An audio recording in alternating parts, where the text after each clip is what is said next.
বরিশালের মানুষ, সে ভাষাতেই হাসাতেন কাঁদাতেন রুমি। বরিশালের মানুষ জনপ্রিয় অভিনেতা অলিউল হক রুমি। মঞ্চ ও টিভি নাটকে মায়ের ভাষা দিয়েই তিনি দেশজুড়ে জনপ্রিয় হয়ে ওঠেন। এ ভাষাতেই তিনি দর্শককে হাসাতেন কাঁদাতেন। নাটকে তার দেয়া বরিশালের আঞ্চলিক ভাষার কিছু কিছু ডায়ালগ আজও দর্শকদের মুখে লেগে আছে। অভিনয়ের পাশাপাশি রুমি কাজ করেছেন সংবাদ মাধ্যমেও। মাসখানেক আগে হঠাৎ করেই রুমির শরীরে ক্যান্সার ধরা পড়ে। তারপর থেকে শুরু হয় পৃথিবীতে বেঁচে থাকার এক ভিন্ন উপায়।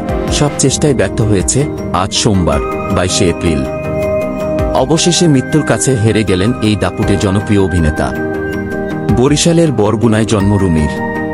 তার বাবা বীর মুক্তিযোদ্ধা আজিজুল হক, মা হামিদা হক। 3 ভাই ও 3 বোনের মধ্যে সবার ছোট ছিলেন রুমি। তিনি স্ত্রী ও 2 সন্তান রেখে গেছেন। অভিনয়ে 3 দশকের বেশি সময় পার করেছেন রুমি। দীর্ঘ এ পথ চলায় অভিনয় করেছেন অসংখ্য নাটক ও সিনেমায়। অভিনয়নের পুণ্য দিয়ে দর্শকদের মুগ্ধ করে গেছেন। পর্দায় তার উপস্থিতি বাড়তি আনন্দ দিয়েছে দর্শকদের। অভিনয়ের পাশাপাশি কাজ করেছেন দেশের ঐতিহ্যবাহী জাতীয় পত্রিকা দৈনিক ইত্তেফাকে। 1988 সালে রুমির অভিনয়ের শুরু থিয়েটার বেইলি রোডের এখনো কৃতদাস নাটকের মধ্য দিয়ে। একই বছর কোনো কাননের ফুল নাটকের মাধ্যমে ছোট পর্দায় অভিষেক হয় তার। টেলিভিশনের পাশাপাশি অভিনয় করেছেন সিনেমায়ও। গত কয়েক বছর এই অভিনেতা বরিশালের আঞ্চলিক ভাষাতে বেশি অভিনয় করে আসছিলেন। 2009 সালে দরিয়াপাড়ের দৌলতী চলচ্চিত্রে প্রথম অভিনয় করেন রুমি।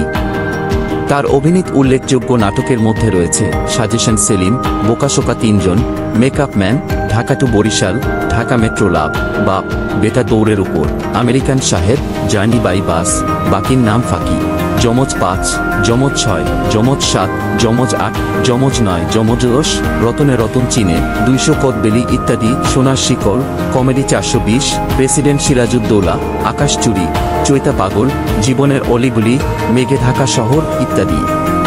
দীর্ঘদিন ধরে কোলন ক্যান্সারে আক্রান্ত ছিলেন অলিউল হক রুমি। ভারতের চেন্নাইয়ে চিকিৎসা নিতে যান।